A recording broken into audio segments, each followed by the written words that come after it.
Now we are going to discuss a explanation of reflection of light by Huygens wave theory. I am supposing a reflecting surface ZZ dash. This is a reflecting surface ZZ dash. I am also supposing that a plane wave front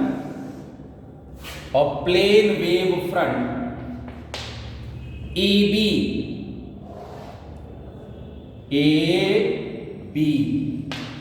This is a plane wave front. This is falling obliquely over this reflecting surface ZZ dash. This is a plane wave front, and I am supposing this is the angle of incidence. You know, wave front is always perpendicular to the ray, so this will be 90 minus I, and this angle will be what? This angle will be I. Now, what will happen? This is the wave front, और wave front के जितने भी points होते हैं, they behave like new source of light. ये secondary source की तरह से काम करते हैं.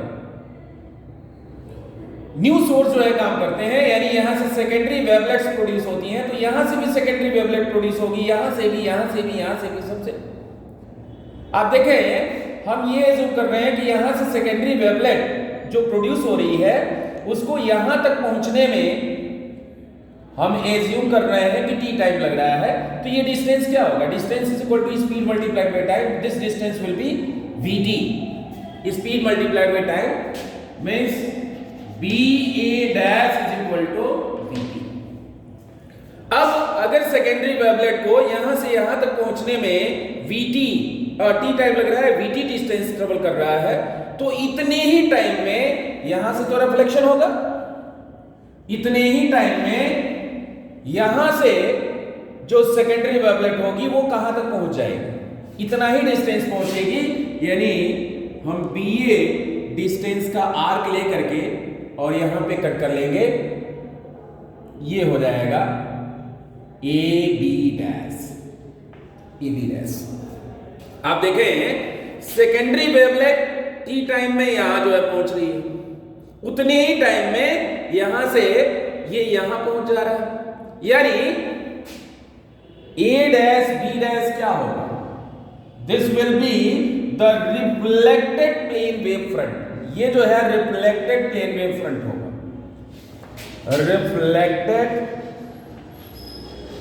Plane wave front, and this one is incident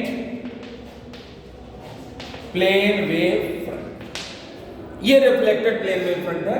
यहां से भी हमने रिफ्लेक्शन शो किया हुआ है, और ये हम एज्यूम कर रहे हैं कि एंगल ऑफ रिफ्लेक्शन R.